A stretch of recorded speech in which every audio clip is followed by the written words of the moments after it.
first up then, Azerbaijan preparing to host COP29, what key benchmarks do you think the port industry should strive for in terms of green requirements? How can these benchmarks be effectively measured and enforced across different regions? It's incredibly important as we move up to COP for the port of Azerbaijan, port of Baku, and the new port that's being installed, for them to be using the greenest technologies and to have a roadmap that shows that they're going to be delivering on the plan that they've laid out, going out to 2030. This must include renewable energy. Now, to be fairly honest, I think that Baku has a long way to go, that Azerbaijan has a long way to go in terms of renewable energy and then implementing that renewable energy into their port projects. And the port of Baku, the first to go green in 2019, is planning to become emission-free by 2035. What do you think are the most notable trends around the world when it comes to port sustainability, and how do you see these trends influencing the push for emissions-free ports by 2035? Well, ports are really key to the entire, the world de-emissioning, because they're really they're the hubs where everything comes in, everything comes out of. So there's also a lot of industry in ports. So ports are really key to can you just ask me that question again? Yes. So the port of Baku, first to become green in the Caspian region in 2019, it wants to be emissions free by 25. What major trends do you see in port sustainability around the world?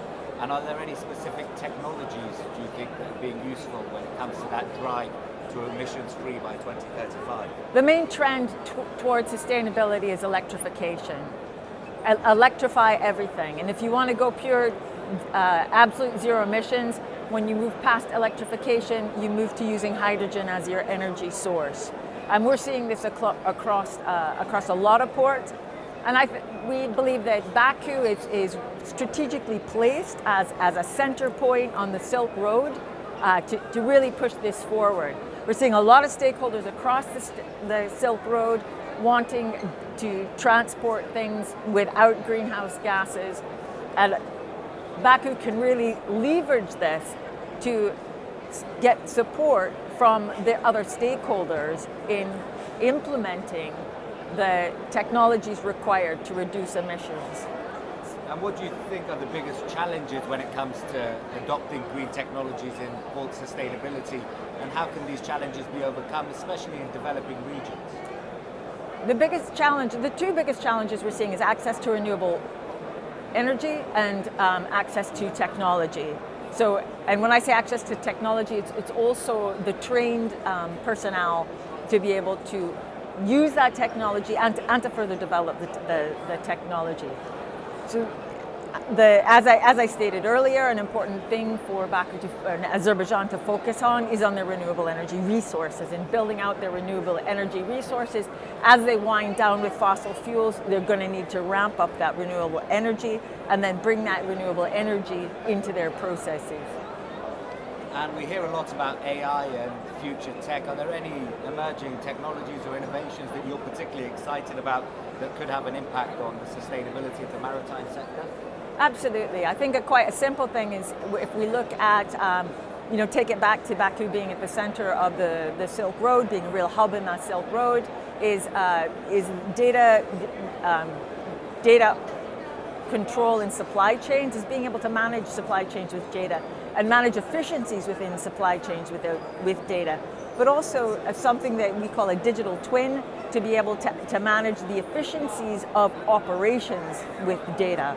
I think these two things linked up can together drastically reduce overall emissions. And obviously climate change and regulation and policy moving very quickly. How do you see international regulations evolving in response to climate change? And what impact do you think those regulations will have on the port industry in particular? Well, international regulations are ramping up. They're ramping up from a land side, and they're also ramping up from seaside. Now, we have consultative status at the International Maritime Organization, so I'm following this closely. And it is very clear that new regulations are going to be coming in thick and fast, starting in 2027. So again, Baku is really well placed to be able to react to these regulations and reduce emissions. And this is again because of the Silk Road. They've got the stakeholders there who are hungry to reduce their emissions and will support those positive moves that Baku is focusing on. And as I said, these regulations are going to be coming in thick and fast. We're going to see things coming in 2027, but they'll be ramping up and they'll be being ratcheted up every 3 to 5 years going forward. So the heat is on, the pressure is on. If the port of Baku decides to hang back and hold on to its fossil fuel resources, it will indeed be left behind. And ports often have a huge impact on local communities. How do you think ports can be working more effectively with local communities and local stakeholders to try and encourage sustainability initiatives and ensure the effectiveness of what they're doing and their appropriateness with local needs? Well, ports are, as we've said, ports are hubs, and they can create a cross-sectorial approach to new innovations and new energies that allows multi-sectors to achieve economies of scale together. So this feeds back into, this can feed back into the community and back into local industries. But I think another thing that's really important is education. If the ports can support education around the port, bring people up to technical skill levels, and then provide people with those technical jobs, that's going to feed back out into the community as well. And what successful lessons do you think have been learned from the global port industry that could be applied to the ports of Baku or wider ports in the Caspian Sea when it comes to sustainability, but in general as well? Well, I'm going to go to a port that's local to me, and that's the Port of Aberdeen.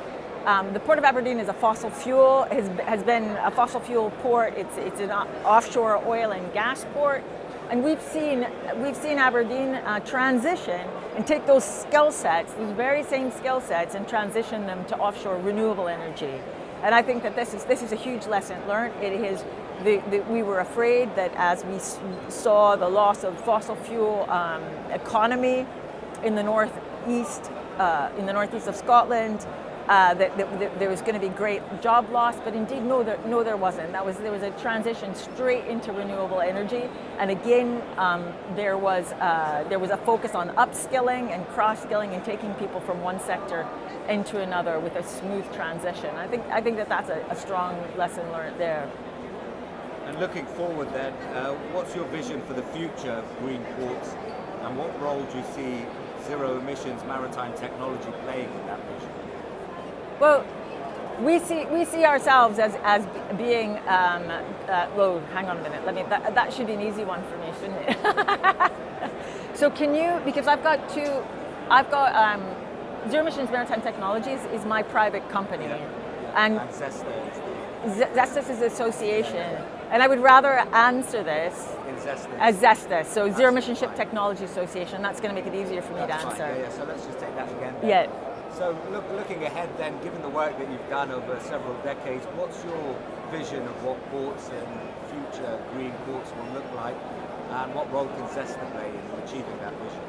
So, as I said earlier, I think that ports play a key role in the energy transition, and that they have the possibility of incrementally bringing in electrification and also bringing in new fuels, particularly green hydrogen. And as an international trade association that represents technologies that are absolute zero emission, what we bring to the table is the ability to support ports in bringing in the right technology at the right time with the right group of stakeholders to make that successful. And now that we've warmed you up, Madadh, I'll just ask the first question again. COP29 coming in a week's time. What are your hopes for that, and what should the industry be looking at achieving at this global gathering? So I think this is a great opportunity because this is an ancient crossroads. It's a place for cultures to come together and look at how we can solve this problem together. I know it's a tried old phrase, it's all about collaboration, but I think that Baku is offering us an opportunity for people that may have been sitting far apart on either side of the fence to come together and discuss solutions that are mutually beneficial